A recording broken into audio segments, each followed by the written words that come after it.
धूमो रात्रिस्तथा कृष्णः षड्मासा दक्षिणायनम् तत्र चान्द्रमसंयोतिः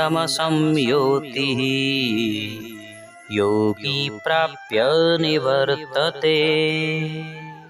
बंधुगण, प्रभु श्रीकृष्ण यार पूर्ववर्ती श्लोकरे वर्णना कले जे केउ कालरे जणे शरीर को त्याग कले ताकू मोक्ष बा मुक्तिर प्राप्ति होइथाय एवं से जन्म मृत्युर चक्ररु मुक्त होई भगवत धाम को प्राप्त करिथाय।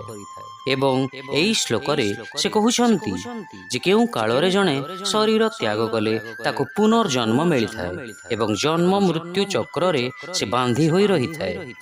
एठारे प्रभु श्रीकृष्ण कहउछंती दक्षिणायन कालर 6 मास कृष्ण पक्ष अंधकारर स्वरूप अटे।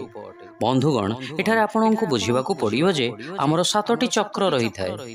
अतएव जदि आपनक चेतना ऊर्ध्वगामी होइथाय अर्थात भगवानक प्रति होइथाय तेबे ताहा उत्तरायण को बुझाइथाय एवं जदि आपनक चेतना निम्नगामी होइथाय अर्थात संसार रे आसक्ति होई रहिथाय तेबे ताहा दक्षिणायन को बुझाइथाय।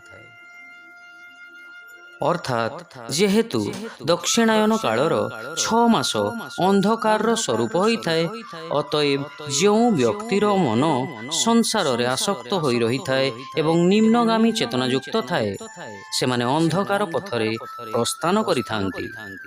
भगवानक प्रति विमुख रहिथिबा कारणरु भ्रमरे आत्मा को शरीर ज्ञान करी बंधन युक्त होई से माने जन्म मृत्युर चक्र रे घुरी बुलुथांती। शिक्षा जहार मन संसार रे लिप्त रही थाए से माने जन्म मृत्यु चक्र रे घुरुथांती। One who attached to the bodily concept and material world continue rotate in the cycle of life and death. Hare Krishna.